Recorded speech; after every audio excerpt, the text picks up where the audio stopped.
Para os que chegaram agora, boa tarde.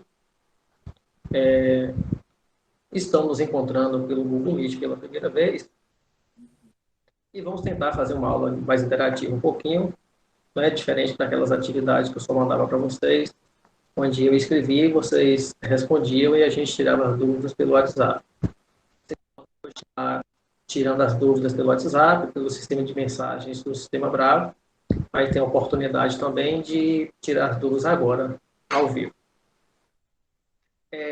Eu vou compartilhar aqui com vocês uma tela, a tela do meu computador.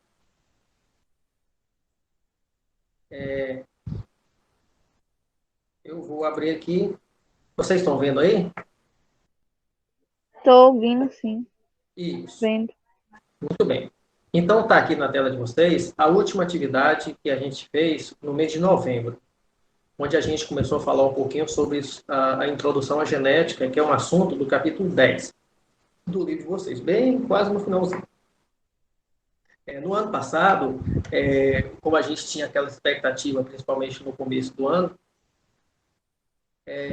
de fazer algumas atividades e a gente esperava o retorno das aulas presenciais logo e a gente voltaria a esses assuntos na sala, corrigindo atividades, tirando dúvidas e assim seguindo o assunto. E o tempo foi passando dias, passando meses, e encerrou o ano sem voltar às aulas presencialmente. E tudo indica que até o mês de junho a gente pode continuar com essas aulas pela distância ainda, não presencialmente. O calendário pode mudar, mas eu acho que até o mês de junho essas aulas não voltem presencialmente mais. Também, eu estou mudando de tela aqui com vocês, vocês eu acho que receberam o calendário deste ano, ou algum professor já falou com vocês, e nos foi passado que até o mês de junho, 12 de junho, se eu não me engano, a gente vai encerrar o ano letivo 2020 do ano passado. Então, até agora, até o mês de junho, nós vamos fazer mais 2 unidades. Eram 4 unidades, para fazer 20 pontos. Aí mudou agora, só para 3 unidades. As escolas do Estado já eram assim há um tempo atrás, não muito tempo, mas são 3 unidades. E vocês precisam fazer 15 pontos. Né? A média continua 5, os 15 pontos, 5 para cada unidade. Então, daqui até o mês de junho, as aulas não voltando presencialmente, a gente vai continuar assim e fechando 2 unidades.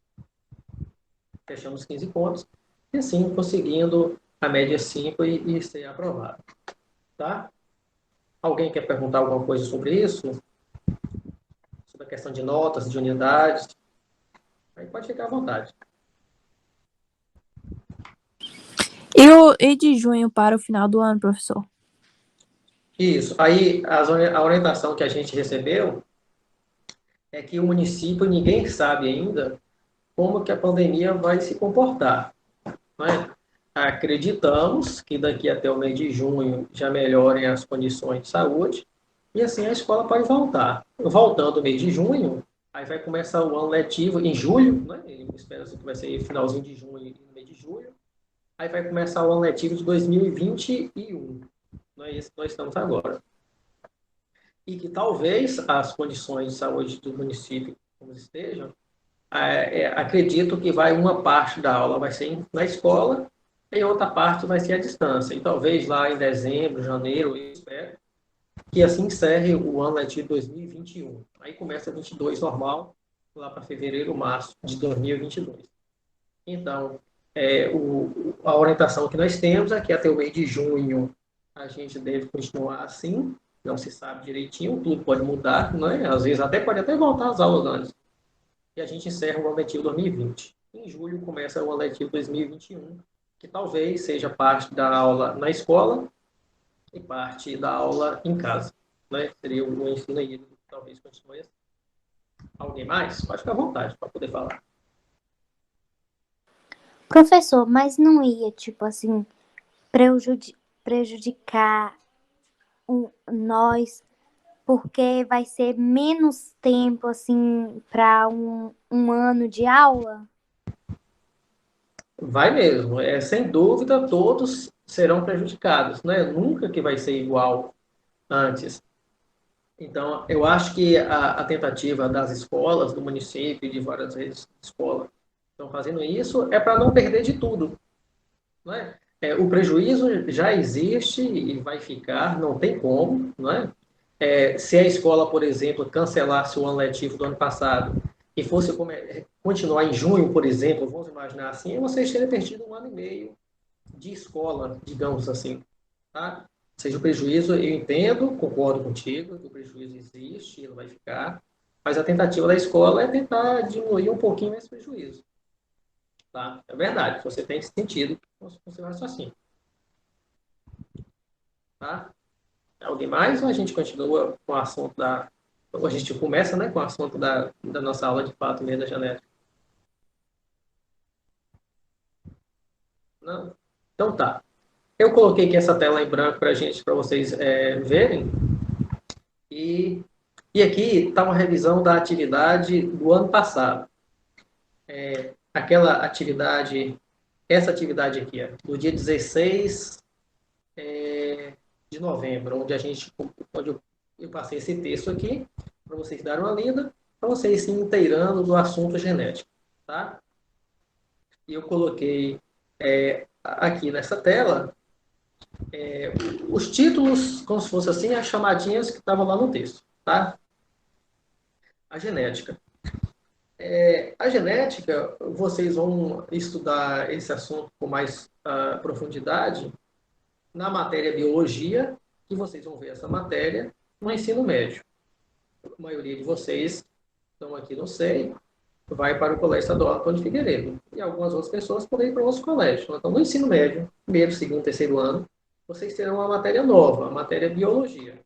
E nessa matéria vocês vão ver esse assunto com mais detalhes. Então, essa matéria biologia, que vocês encontrarão ano que vem, é a matéria que vai estudar os seres vivos. É como se fosse a ciência que vocês estudaram no sexto, sétimo, oitavo ano. Eu estudava a natureza, os seres vivos, tá? O meio ambiente. E também vocês vão estudar a genética. Tá? Genética é como a ciência vai explicar de que forma as características vão passando de pais para filhos. Por que você parece com seus pais, e às vezes por que não parece tal característica com os pais, e sim vai parecer com a dos avós, com a característica dos avós. Então, a genética é uma parte da ciência que vai explicar como as características são transmitidas de pai para filhos, em plantas, nos humanos, nos demais animais, sempre assim, tá? A genética vai estudar isso. Então, como a gente está falando de características, que a genética vai explicar a transmissão dessas características, existem dois tipos de características do nosso corpo. Aquelas características congênitas, tá aqui, e as características adquiridas. Características congênitas são aquelas características que uma pessoa já nasce com ela. Então, a gente pode falar um bocado de coisa aqui. Ó. Aquelas pessoas que nascem com o sexto dedo na mão, cor do cabelo, cor da pele, formato da orelha, algum problema do coração, alguma deficiência, né, algum membro torto. Né? Isso são características congênitas, são aquelas características que uma pessoa já nasceu com ela. Mas nem todas as características congênitas são hereditárias. Características hereditárias são aquelas características que são passadas de pai para filhos. O seu avô passou para seu pai e sua mãe, e passou para você, e você pode passar para seus filhos. Essas são características hereditárias. Então, a gente pode citar aqui, cor da pele. É uma característica congênita, porque a gente já nasceu com ela, né, com essa nossa característica da cor da pele. E também é uma característica hereditária, porque essa característica a gente vem herdando dos pais. O formato da orelha, do rosto, também é uma característica congênita, que a gente já nasceu com essa característica. e também é hereditário, porque essa característica a gente consegue passar para os filhos. Mas existem características congênitas que a pessoa já nasceu com ela, mas essa característica não foi herdada dos pais. Aqui eu cito um exemplo. Uma mãe, por exemplo, estava grávida, essa mãe sofreu um acidente, levou uma pancada na barriga e uma criança nasceu com o braço torto. Só uma situação hipotética aqui.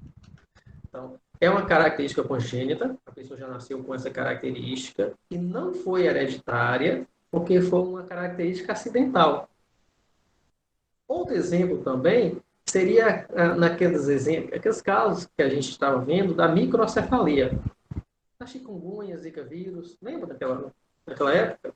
A criança já nascia com um problema no formato do cérebro, né, o seu tamanho pequeno, a microcefalia. Então, é uma característica congênita e não é hereditária, porque essa característica foi desenvolvida dentro do útero da mãe e não necessariamente é herdada dos pais. Tá? Então, a genética ela vai estudar a transmissão das características hereditárias. A genética, por si só, ela não vai estudar muito aqueles casos acidentais, por falta de vitaminas, a mãe usava drogas, fumava cigarro, e a criança nasceu com determinada anomalia, né? Determinada doença. Então, a genética não vai estudar isso, porque é uma característica acidental, digamos assim. Tá? Então, são as características, resumindo aqui as características congênitas, elas podem ser hereditárias ou não. Tá? E o outro tipo de característica, o terceiro tópico que está aqui, que são as características adquiridas, que são aquelas características que a gente vai adquirindo com o tempo. Necessariamente a gente não nasceu com elas, não foram transmitidas pelos pais, e assim a gente vai sofrendo transformações no nosso corpo por causa de agentes externos. Aqui a gente pode colocar tatuagem, cirurgias plásticas, corte de cabelo, cor do cabelo que foi alterada por tintura, né? O que mais aqui? Cor dos olhos. Cor do, a cor dos... Isso, se for colocar lente de contato... Lente, Exatamente, muito bem. Uma cirurgia Cicatriz também, plástica... professor? Diga, Rodrigo. Eu falei assim, cicatriz também? Cicatrizes, exatamente. Tudo que a gente vai adquirindo com o passar do tempo, e a gente não nasceu com ela, são características adquiridas. Então, já falei, a gente adquiriu, a gente ganhou essa característica. Tá? No outro tópico aqui, a gente está falando do DNA, os genes e os gametas. Logo à frente, tem uns slides onde eu vou explicar melhor isso aqui. Tá? Então, deixa aqui por enquanto, que é um tópico que estava no texto da aula passada, mas logo adiante eu vou falar mais um pouquinho sobre ela. Tá bom? O último tópico aqui, para a gente fazer um resumo da nossa aula passada, da atividade passada, é genótipo e fenótipo. Genótipo tem a ver com os genes, com a carga genética, com o DNA, com essas informações que estão no nosso corpo, e são essas informações que vão fazer com que a gente tenha determinadas características. Então, se uma pessoa tem a cor da pele de determinado tipo, é porque ela carrega dentro de si informações genéticas para dar aquela característica. Isso é o genótipo. Nós não enxergamos genótipo. O genótipo está dentro das células, dentro do núcleo, está no DNA. Tá? Então, tem a ver com os genes, com aquelas informações que nos foram passadas dos nossos pais para nós. Genes, genótipo. Já fenótipo são as características que a pessoa tem. Então, é tudo. Não importa se essas características foram hereditárias, passadas dos pais para filhos, ou adquiridas. Fenótipos são todas as características. Então, a gente pode citar aqui, por exemplo, uma pessoa nasceu com o cabelo crespo e preto. Então, é o fenótipo dela, é a característica dela, cabelo crespo e preto. Ela, durante a vida dessa pessoa, ela pode ter alisado o cabelo, amaciado o cabelo e pintado de vermelho. Então, ela mudou o fenótipo, ela mudou a característica dela. mas o genótipo, os genes que ela carrega, continuam o mesmo. Quando essa pessoa tiver filhos, ela vai passar a carga genética para o filho do cabelo preto e crespo.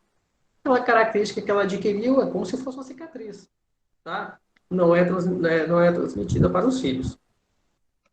Aí, as características de uma pessoa, elas estão relacionadas com a carga genética que ela nasceu e com as características que elas foram adquirindo com a vida dela.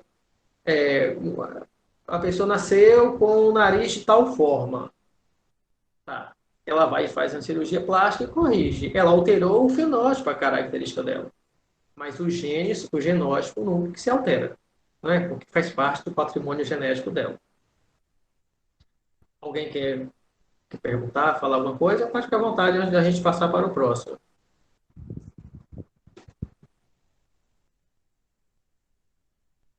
Não? Então, eu sigo, então.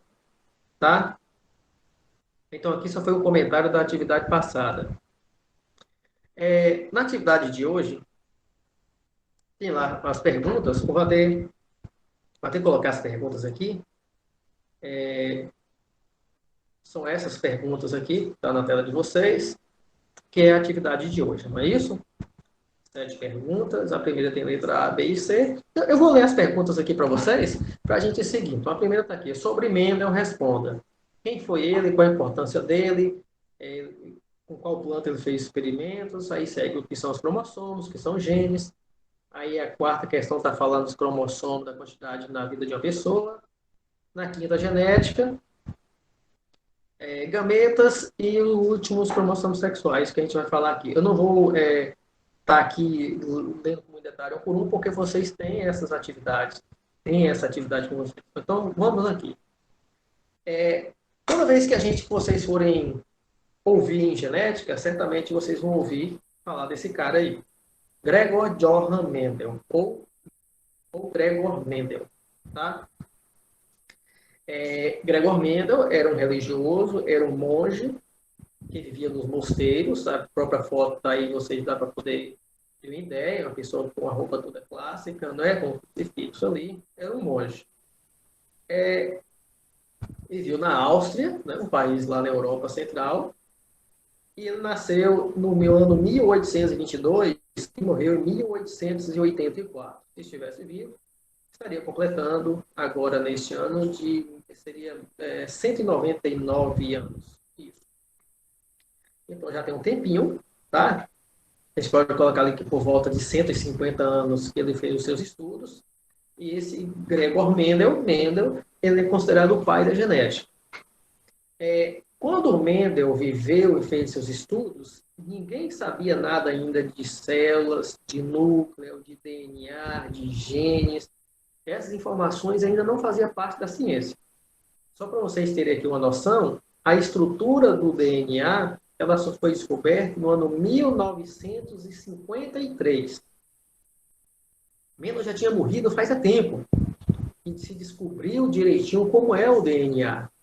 Mas mesmo assim, mesmo antes de saber DNA, Mendel já tinha feito vários experimentos e começou a descobrir, a criar regras, criar leis sobre plantas, principalmente. Porque com planta é mais fácil trabalhar. Planta não sente dor, não precisa... um canteiro pequeno dá para fazer uma plantação de várias plantas, não é? E porque animais a questão é mais complicada. Por isso que, diferente do que a gente imagina, grande parte das pesquisas em genética ela é feita com plantas. Né? Plantas não sentem dor, não tem sangue, então tira aquela coisa de maltratos com animais. Então, se fazer pesquisa com plantas é muito melhor.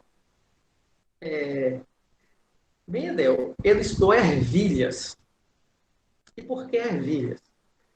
Ervilha é uma planta comum que faz parte da alimentação, geralmente das pessoas da Europa, como ervilha, amendoim, batata. Nós que somos aqui do país tropical, isso é substituído por feijão, por mandioca, não é essa alimentação. Então, a ervilha é uma planta comum.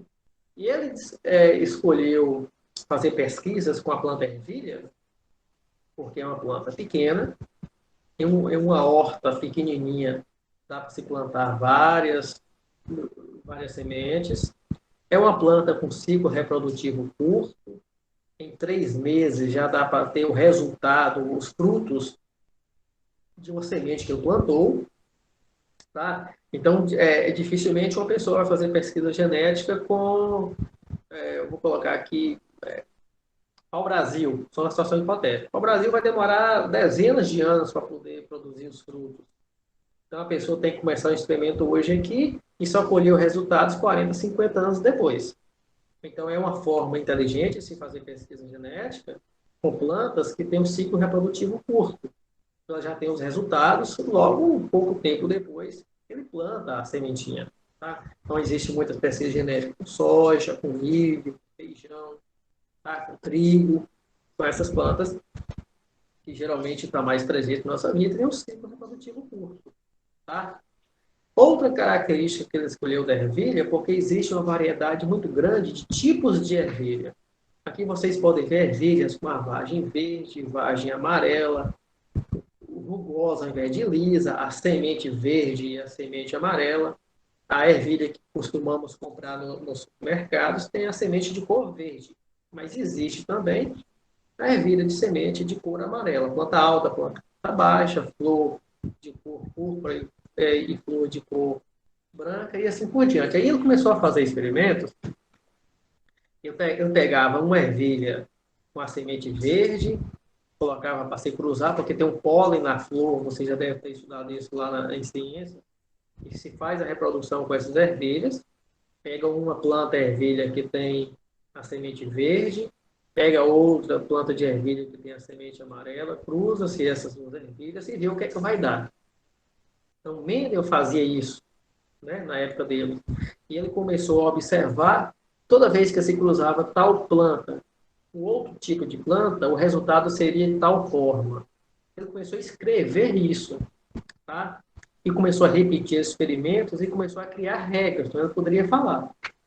Eu pegando uma planta de semente verde, se eu cruzar com outra de semente amarela, tantos por cento dos filhos vão nascer com semente verde. Tá? Então, foi por isso que Mendel ele foi considerado aqui o pai da genética, que há muito tempo atrás ele começou a fazer cruzamento de plantas e começou a escrever os resultados e criar regras para isso. Então, com isso, ele criou a primeira regra, que é a primeira lei de Mendel. Um tempo depois, ele aprofundou essa regra e criou a segunda lei de Mendel, que são regras que são aceitas na genética até hoje. Tá? Então, muitas características do nosso corpo, nós humanos, elas podem, a transmissão dessas características, que a genética estuda a transmissão, essa transmissão pode ser estudada e explicada pelas regras que Mendel criou lá em 1850, 1860, né, que ele morreu em 1884, mas antes dele lá ele estava fazendo as pesquisas, né? Obviamente, antes de morrer, quando estava lá com saúde ainda. Tá? Então, pai da genética, porque ele foi um dos primeiros a fazer essas pesquisas, e foram pesquisas comprovadas matematicamente, usou contas estatísticas para comprovar aquilo, e muitas dessas regras são aceitas até hoje. Obviamente que essas regras foram aprimoradas, foram revisadas, novas pesquisas vieram, explicaram direitinho o que ele dizia, mas o pontapé inicial foi dado lá no século XIX, tá? Com Gregor Mendel, estudando as plantas ervilhas. Alguém quer questionar alguma coisinha mais, contribuir? Aí a gente passa para o próximo slide aqui.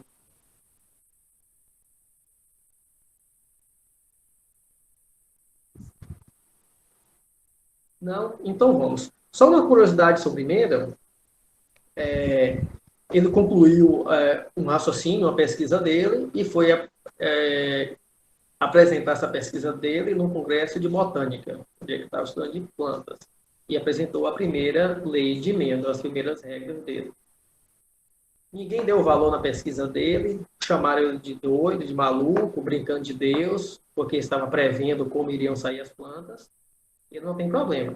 Ele voltou para o mosteiro, continuou seus estudos, e no próximo congresso de botânica que teve, ele foi lá e apresentou a segunda lei de Mendel, que é a primeira lei mais complexa ainda, né? Uma aprimoração da primeira. Novamente, ninguém deu valor nas pesquisas dele, porque existem nos anais, nos relatórios daquele Congresso de Botânica, que ninguém fez pergunta, ninguém questionou e ninguém deu valor no que eu estava dizendo. Mendel morreu e seus arquivos, suas publicações ficaram guardadas na biblioteca. No ano 1900, alguma coisinha, já muito tempo depois dele morrer, vários pesquisadores estavam fazendo testes com plantas, com ervilhas, chegaram em certas conclusões e quando foi fazer pesquisas em biblioteca, viu que há muito tempo atrás já teve um cara que já tinha chegado nessas conclusões, que foi Mendel, né? Então, para vocês verem que a importância e a inteligência que Mendel teve para a genética, que precisou muito tempo depois dele ter morrido para as pessoas encontrarem seus documentos, seus arquivos e começar a dar valor nas pesquisas que ele tinha feito. Tá? Então, por isso a inteligência dele foi valorizada ainda mais. Tá? Entrando aqui agora no assunto mais detalhado, tá? Porque nós vamos falar de agora para frente, que é o assunto lá da atividade de vocês, de células, DNA, de genes, cromossomos, tá? Então, todos vocês já sabem que o nosso corpo ele é formado, por células. Nosso corpo é formado por órgãos, os órgãos são formados por tecidos, os tecidos são formados por células. Tá? Olha que eu pulei aqui sistema, né? Então, estou falando aqui que vocês já sabem que o nosso corpo é formado por células. E nessa imagem aqui, vocês podem até ampliar, acho que vocês conseguem ampliar aí pelo celular, que nós somos seres eucariontes, nossas células possuem núcleo. Tá? Então, nessa próxima imagem aqui, eu trouxe aqui uma imagem de uma célula eucarionte, porque as nossas células possuem núcleo, e temos aqui o núcleo das células, e vocês também já devem ter visto em algum lugar essas imagens aqui, que são imagens dos cromossomos. Os cromossomos, eles são estruturas que são encontradas dentro do núcleo das células, e os cromossomos são formados por DNA. A gente dá para fazer aqui uma comparação bem simples. O DNA é como se fosse uma linha de costura. E o cromossomo, o tubo de linha. Então, o cromossomo é uma forma de organização do DNA. É uma forma que a célula encontrou para colocar o DNA dentro do núcleo de forma organizada. Estima-se que dentro de uma célula só do nosso corpo, uma célula, que essa célula é microscópica, se for desenrolar todo o DNA que tem dentro de uma célula, dá por volta de 2 metros de comprimento. Então, seria, de certa forma, impossível esse DNA estar dentro do núcleo das células sem ser de uma forma organizada. Então, o cromossomo é uma estrutura onde o DNA vai ficar todo enroladinho, empacotado ali, para que fique, de certa forma, condensado na estrutura pequena e caiba dentro do núcleo da célula. Tá? Então, quando estivermos falando de cromossomo, entendam que cromossomo é a mesma coisa que a DNA, de forma organizada. E o DNA é uma sigla no nome da substância do DNA, que é ácido desoxirribonucleico. Então, é um nome grande que abreviou-se e criou-se o termo DNA para poder explicar. Ok? Então, o DNA, ele de uma forma organizada, ele forma o cromossomo e o cromossomo fica dentro do núcleo. Tá?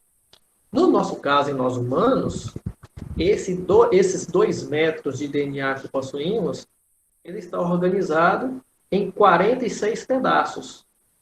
São os 46 cromossomos que nós temos. Tá? É mais uma forma de organização também. Para não ficar um cromossomo grandão em um DNA só, ela é dividida em pedaços, em 46 pedaços. Cada um pedacinho desses, eles são enrolados sobre si mesmo, onde formam o cromossomo para caber tudo direitinho dentro do núcleo da célula. Bom? Perguntas ou eu sigo? Essa quantidade 46 não muda não, professor?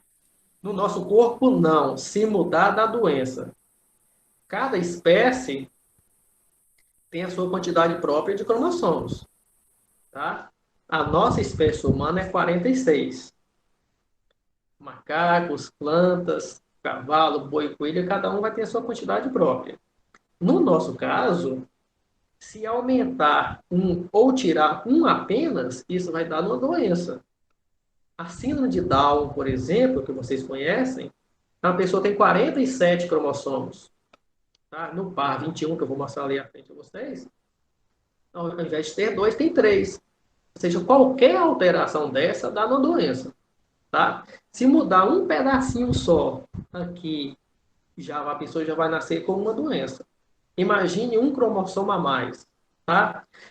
Uma pessoa, teve alguém que falou alguma coisinha aí no chat, como eu estou apresentando a tela, eu não consigo ler direitinho, eu só passo a chamadinha e logo some. Tá? Ou então, se algum colega de vocês que está aí quiser ler e ver o que o colega de vocês disseram, então, por favor, faça isso, que eu não Tainara, consigo. professor, que falou assim. Tainara falou que o celular dela tá descarregando se caso sair no meio da aula. Ah, tá. Beleza. Eu vi que alguma coisinha rápida assim no celular mesmo e passou. Muito bem. Tá? Respondida a pergunta, foi Raíssa que perguntou? Sim, sim, respondida, professor. Certinho, Raíssa. É fixo, é regra do nosso corpo 46. Tá? Tá aqui, ó, uma outra imagem, onde a gente vai aqui falar melhor sobre gene. Tenho aqui uma imagem do cromossomo. Esse cromossomo como sendo desenrolado, mostrando para vocês que ele é formado por essa estrutura que é o DNA. Então, quando o DNA se enrola direitinho, vai formar a estrutura cromossoma, que é uma organização do DNA. O gene é um pedaço do DNA. De uma forma bem simples de falar, seria isso. Nosso corpo, ele tem por volta de 200.000 características. É como se existisse uma receita para fazer uma pessoa, tivesse lá 200.000 tópicos. Tipo lá, cor do cabelo, cor dos olhos, formato da mão, formato da unha, a informação para produzir o tipo de sangue, para produzir a substância, a glândula que vai produzir a enzima que está na nossa saliva, 200.000 informações. Tá? Mais ou menos assim. Vai ter que ter gravado no DNA essas informações, essas 200.000 informações, como se fosse a receita do nosso corpo. Tá? Então, essas 200.000 informações, aproximadamente, só uma quantidade aqui para a gente ter uma noção, ele vai ter gravado em pedaços do DNA. Então, cada um pedacinho do DNA vai estar gravado uma informação para uma determinada característica. Então, é como se fosse aqui, nesse pedaço do DNA que estou mostrando aqui, tivesse gravado informações para 3 características do nosso corpo. Isso que é o gene. Então, se uma pessoa tiver sofrido uma mutação, por exemplo, em um gene que produz a insulina, tá? Ou seja, o restante do corpo da pessoa está tudo funcionando direitinho, mas o gene que seria responsável por produzir a substância insulina está defeituoso. Então, essa pessoa vai ter dificuldade de produzir a substância insulina, não vai produzir, vai ter problemas com o açúcar do sangue e diabetes. Tá? Ou seja, em cada local que o DNA sofre um defeito, digamos assim, esse defeito vai cair num pedaço e vai cair um determinado gene, que vai ser aquele pedaço responsável por determinada característica, e a pessoa vai sair com aquela característica defeituosa. Tá? Igual, por exemplo, vocês conhecem aquela característica albinismo, albino, que a pessoa tem a cor da pele, ela não produz melanina, o cabelo todo branquinho, os olhos, a pele. Então, a pessoa teve um defeito no gene que é responsável por produzir a substância melanina, que é a substância que vai dar cor à nossa pele, nossos olhos, nossos cabelos. Tá? Então, gene é isso, é cada um pedaço do DNA, digamos assim, e cada um pedaço do DNA, que é cada um gene, vai ser responsável por uma característica do nosso corpo. Então, o gene está no DNA, que está no cromossomo, que está no núcleo das células, que está na célula, que está espalhado por todo o nosso corpo. Tá? Isso seria gene. Alguém acha que ia falar alguma coisa aí? Foi? Ô, professor, e quando a pessoa, tipo assim, é morena ou branca e tem umas manchas preta ou branca no corpo? Eu ia perguntar agora, Cássio. Isso. Isso aí é Ó, influência, né, professor? não entendi. Repete, por favor. Isso aí é uma doença, né? Porque até Michael Isso, Jackson tinha. exatamente. A Mas pessoa pode. tem algumas manchas que podem ser, tipo, de nascença. Isso, ó. Existe um arranjo de células do nosso corpo e as nossas células da pele, que são as células que vão ser responsáveis por produzir a substância melanina. Pode acontecer de alguma disfunção, de algum errozinho naquele grupo de células, que essas células vão produzir melanina a mais. Então vai ser aí uma pinta vermelha, uma pinta marrom, preta, né? Ali, de uma cor mais escura da nossa pele. Então, algum erro que aquelas células estão tendo e estão produzindo melanina a mais. Existe também a doença, igual você falou que no caso lá de Michael Jackson, né? O vitiligo, o pessoal chama assim, que é o nosso corpo destruindo a própria melanina. Então, o corpo deixa de produzir, vai acabando com essa substância melanina, aí o corpo vai perdendo a cor, né? Então, isso são questões de doenças que as pessoas vão tendo, né? Digamos assim, tá? E não necessariamente é uma característica que ela já nasceu ali dos pais, né? Tá ok? Então, são genes. Dependendo do local que o DNA tiver um erro, vai cair um determinado pedaço, um determinado gene, e as consequências para essa pessoa vão ser diferentes. Depende de qual gene, de qual pedaço que o DNA sofreu alteração. Tá? Próximo aqui é aqui. Os gametas e os cromossomos. Tem também uma perguntinha dessa aí lá na atividade. E uma pergunta que alguém falou aí, que é a quantidade de cromossomos que o nosso corpo tem. Então tá aqui, ó. 46 cromossomos é regra, é a quantidade de cromossomos que o nosso corpo, nossa espécie humana possui. Aqui está escrito ovócito, mas entenda como óvulo, porque existe uma diferencinha pequenininha entre ovócito e óvulo. Nós estamos falando aqui daquelas células reprodutoras, né? As células que vão ser responsáveis por seguir o processo reprodutivo dos animais, inclusive nós aqui. Então, o homem, ele vai produzir espermatozoide. O homem tem 46 cromossomos. A mulher, ela vai produzir nos seus ovários o óvulo, o ovócito.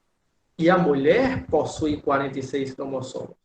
Então, por lógica, teoricamente, um filho de um homem com uma mulher deveria nascer com 92 cromossomos.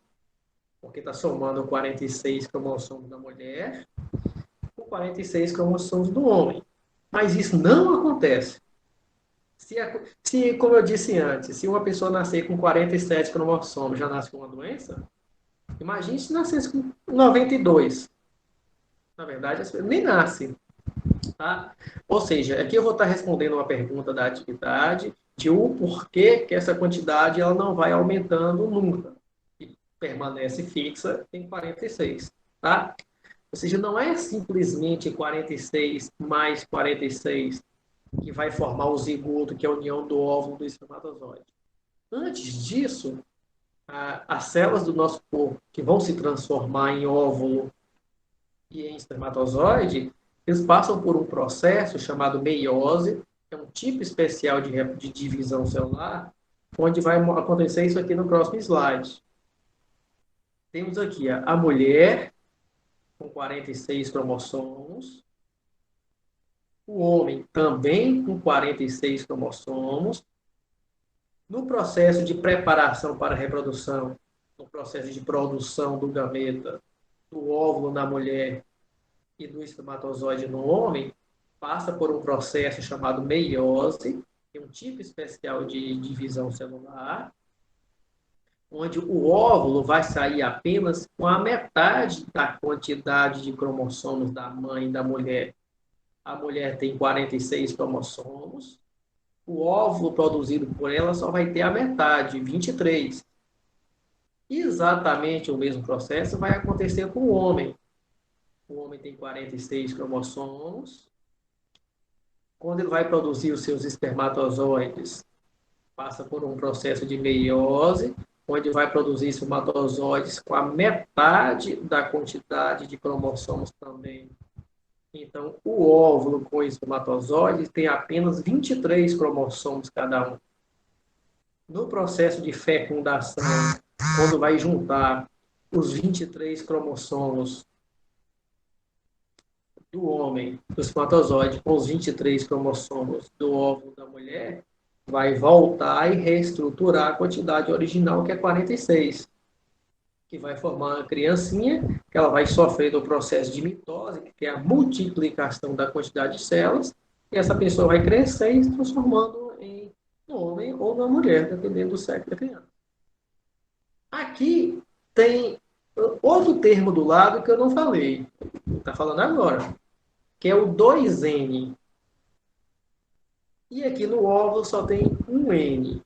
Isso quer dizer o seguinte, vamos pegar aqui a imagem da criancinha.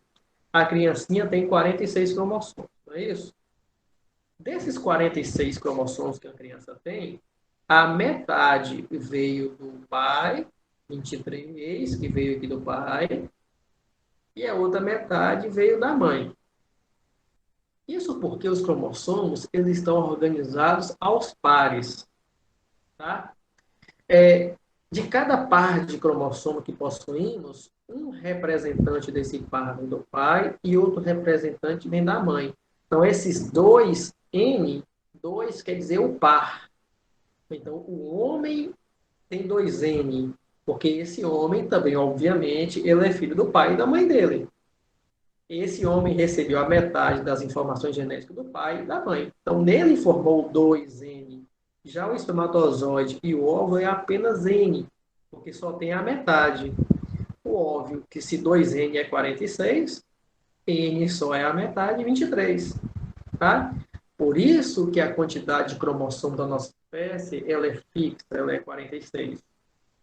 Porque antes de nos formar, teve a formação do óvulo e do espermatozoide, e cada um desses óvulos e espermatozoides tem apenas 23 cromossomos. Quando eles se juntam, restaura a quantidade de 46 cromossomos.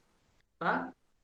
Se acontecer algum erro na produção do óvulo, vamos imaginar que a mulher teve um erro lá dentro do ovário dela e produziu um óvulo apenas com 22 cromossomos, ao invés do 23.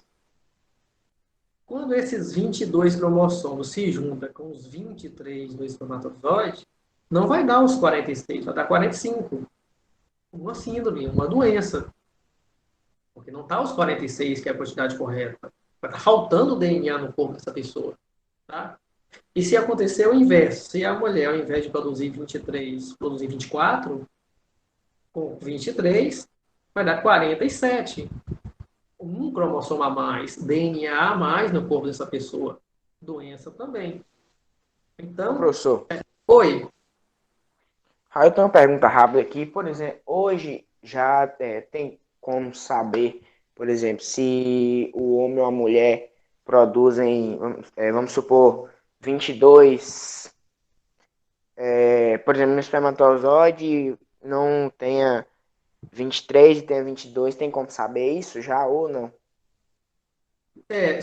Só se coletar o óvulo dessa mulher e coletar o espermatozoide do homem e fazer análise em laboratório antes de haver fecundação, tá? E aí tem como saber pela quantidade. Caso não, é só depois que esse zigoto foi formado, tá? Existem testes para se fazer isso, né? Logo quando a criança nasce ou ainda dentro do corpo ainda da mãe, tem como fazer testes no DNA dessa pessoa para saber se ela vai ter esse cromossomo a mais ou não, tá?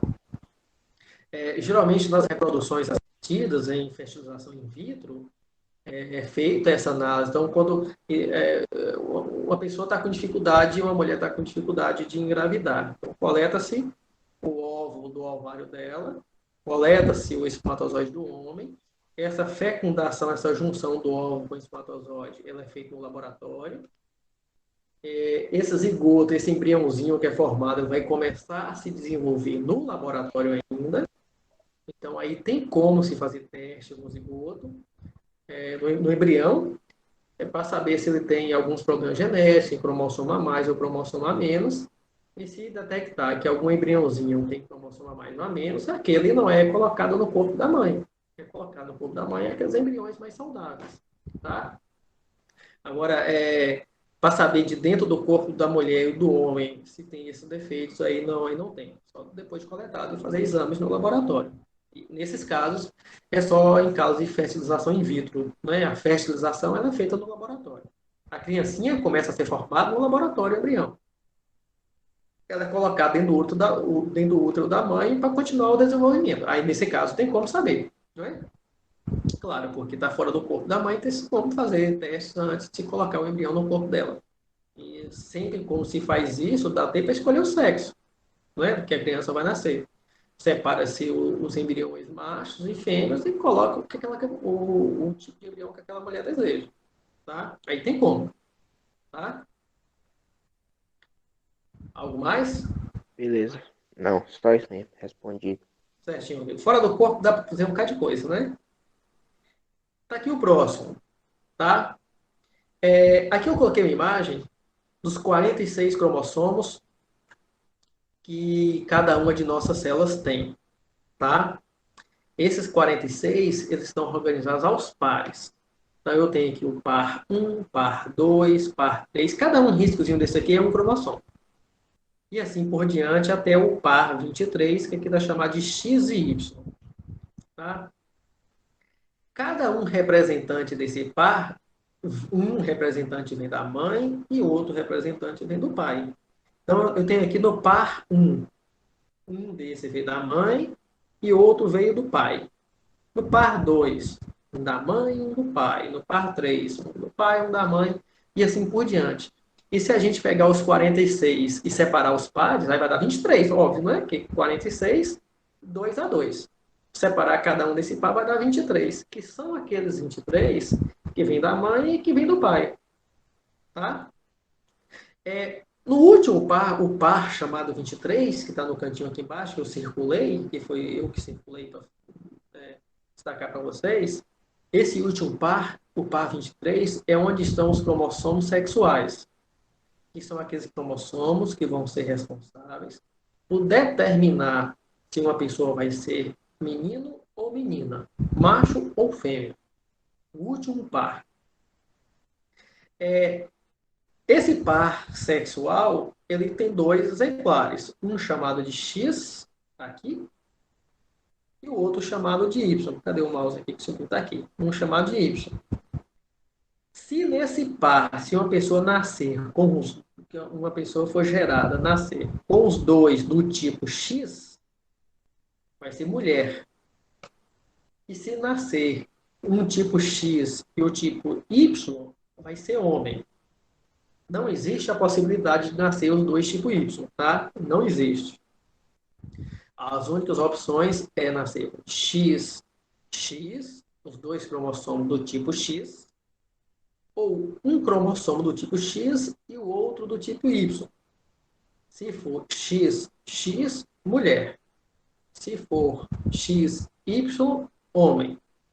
Então, dá para a gente dizer o seguinte, quem vai determinar o sexo de uma pessoa é a presença ou a ausência do cromossomo Y. Se tiver Y, homem. Se não tiver Y, vai ter os dois X, mulher. Tá? Como é que isso ocorre? Tá aqui. O homem, XY. Eu estou desconsiderando aqui agora os outros 44 cromossomos. Eu estou considerando aqui agora o par cromossomo sexual XY, que é o único par, esse aqui do cantinho. Esse é o único que vai ser responsável, que vai ter importância na determinação do sexo de uma pessoa. Então, eu tenho aqui o homem.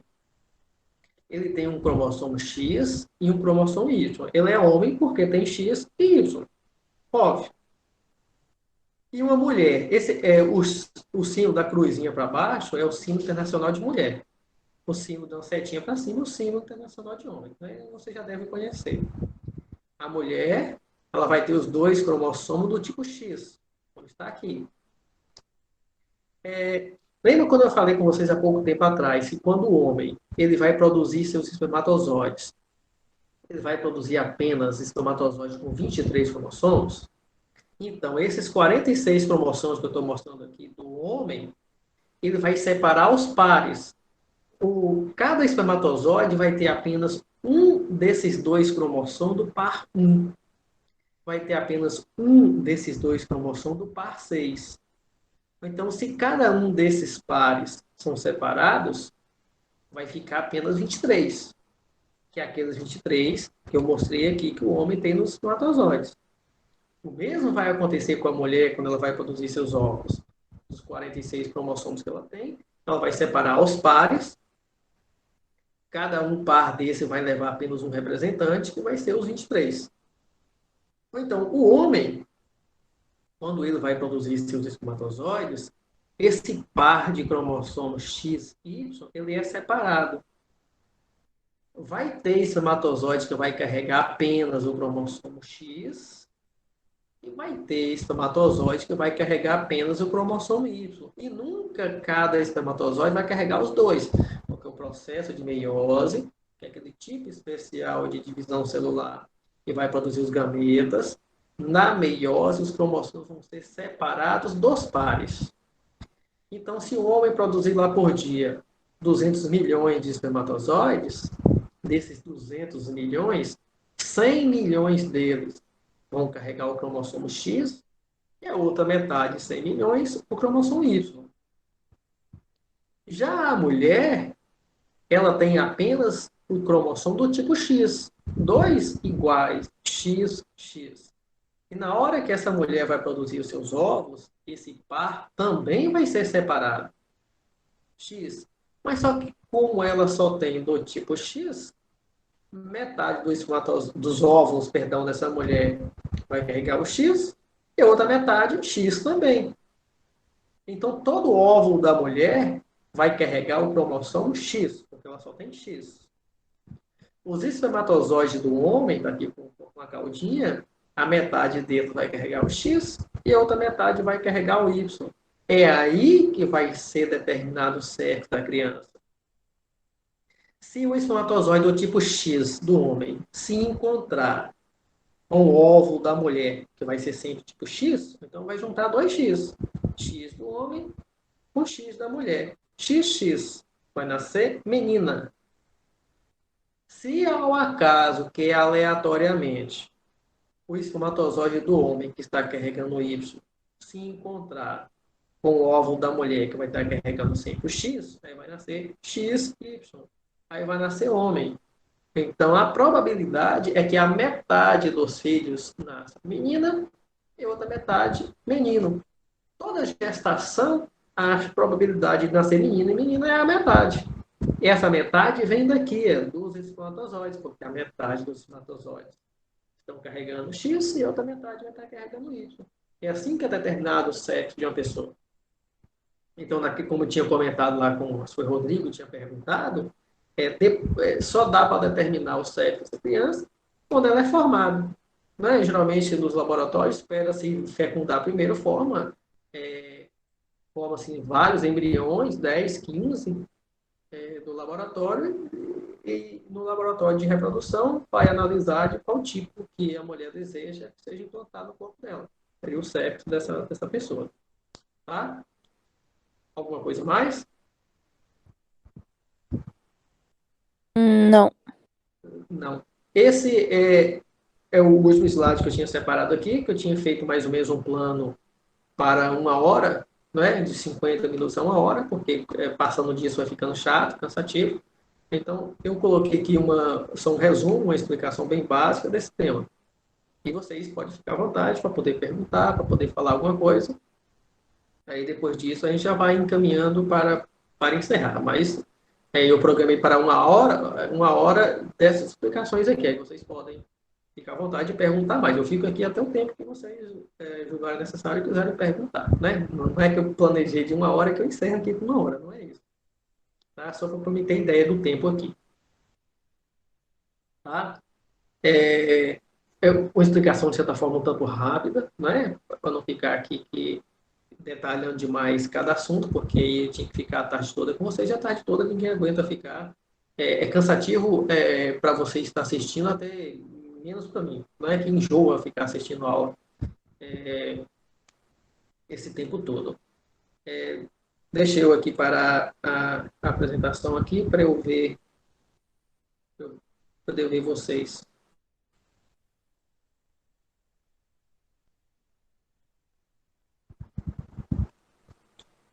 Aqui, voltei. Acho que vocês agora já não estão vendo mais a tela.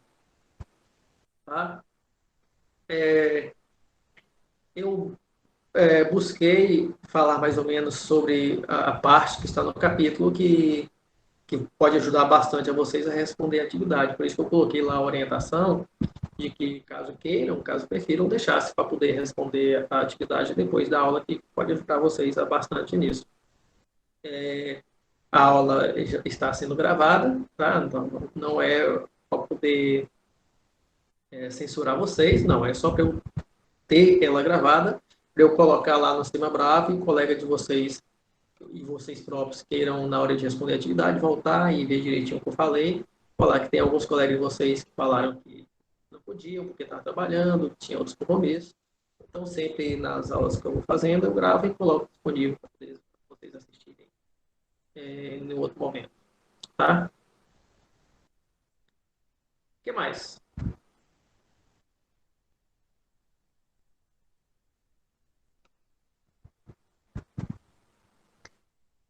As atividades do ano passado, fui passando para vocês.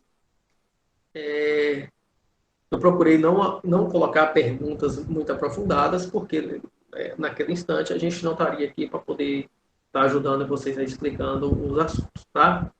Eu peguei essa aula, uma continuação da última que nós tivemos, tá? Porque estaria mais perto, foi a última para cá, que foi a última atividade. As próximas que a gente vai fazer, pode acontecer de eu pegar Professor, tempo que a gente já trabalhou antes e a gente dá mais um aprofundamento. professor, Oi, meu celular tá em 1%. Eu vou sair da aula, tá tudo bem? tranquilo, pode ficar à vontade, tá? Tranquilo, tá? Eu planejei aqui, eu fiz uma programação que talvez a gente tenha 9 encontros até o mês de junho. E isso, se as atividades continuarem de 15 em 15 dias. Pode haver da escola mudar a estratégia e de colocar 2 matérias por dia, ou tem dia que seja 2, tem dia que seja uma só, e isso a programação muda. Mas se continuar assim, segunda-feira sim, segunda-feira não, nós teremos apenas 9. Com isso que nós já tivemos, que agora só mais 8 para frente. Então, são 8 encontros. Né? Nesses 8 encontros, eu vou pegar alguns assuntos que nós já trabalhamos, vou dar mais um aprofundamento, vou explicar melhor, e outros assuntos novos. Tá bom? Então, se vocês encontrarem atividades, de certa forma, com termos repetidos, para a gente voltar e ter a oportunidade de explicar melhor. Porque, como eu disse antes com vocês, aquelas primeiras atividades do ano passado, a gente imaginava que as aulas iriam voltar e a gente iria corrigir essas atividades na sala de aula, explicando melhor o assunto. Mas as aulas não voltaram e talvez nem voltem mais presencialmente. Então, a oportunidade que a gente pode ter de explicar melhor o assunto vai ser por aqui. Tá bom? Então, não vai ser... Professor, Oi, Rodrigo.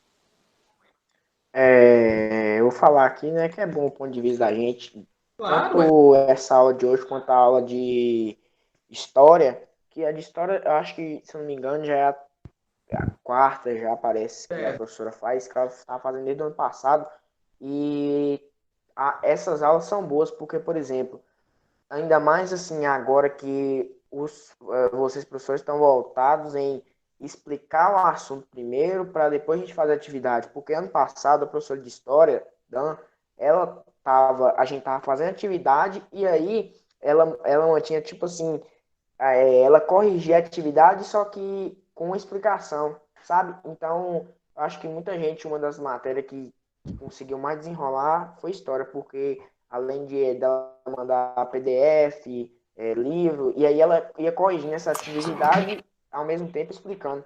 Aí é bom, porque, igual essa aula de hoje mesmo, assim, esse negócio de cromossomo, eu acho que muita gente já tinha visto já, mas para fazer atividade facilita, mesmo tendo assim o PDF ou igual tem internet também, né, que é uma forma de pesquisar e tal. Isso, isso mesmo, Rodrigo. Pode ter aulas nossas que eu posso fazer a correção da atividade já explicando o assunto, ou em outros momentos, uma aula tentando explicar o assunto e já corrigindo. Por exemplo, se a nossa próxima aula é com novo assunto, eu posso utilizar parte da próxima aula para corrigir essa atividade que eu passei hoje, né, com vocês, e já aproveitando e explicando o próximo, né? Aproveitando o momento e fazendo as duas coisas, tá? Então, pode ter momentos que eu vou fazer igual a professora de história, explicar corrigindo, ou corrigir e explicar depois, né? O novo assunto. Então, é, por orientação da escola, e que foi bom mesmo que a gente decidiu, a gente tinha que voltar e ter esse encontro, porque se as aulas não voltarem e a gente continuar só com aquelas atividades que estavam no caderno, vocês lerem e responderem, vocês perdem a oportunidade e o direito que vocês têm de receber a orientação das atividades e a orientação do assunto, não é? Isso mesmo, professor. Uhum, tá? Aí, durante essas aulas, vocês podem ir perguntando, pode ir falando o que vocês acham. Vocês podem colocar também no sistema de mensagem lá do Sistema Bravo parte da atividade que vocês não entenderam, e na próxima que a gente for tendo, a gente vai voltando e explicando melhor essas partes que porventura vocês não entenderam, né? Tipo assim, que mesmo com a explicação vocês não conseguiram direitinho fazer a atividade, coloca lá a observação, que na próxima que a gente tiver eu volto e comento mais sobre isso aí. Tá? Tendo alguma coisa, vocês podem ficar à vontade para falar, para reclamar, né, para dizer, é o momento que vocês têm mesmo, vocês têm todo direito para isso.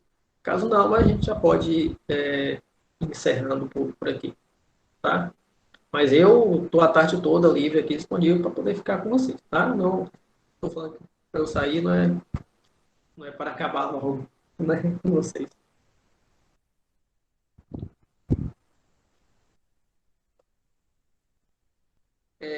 Eu vou parar a gravação aqui, já está ficando grande, já tem quase 1 hora.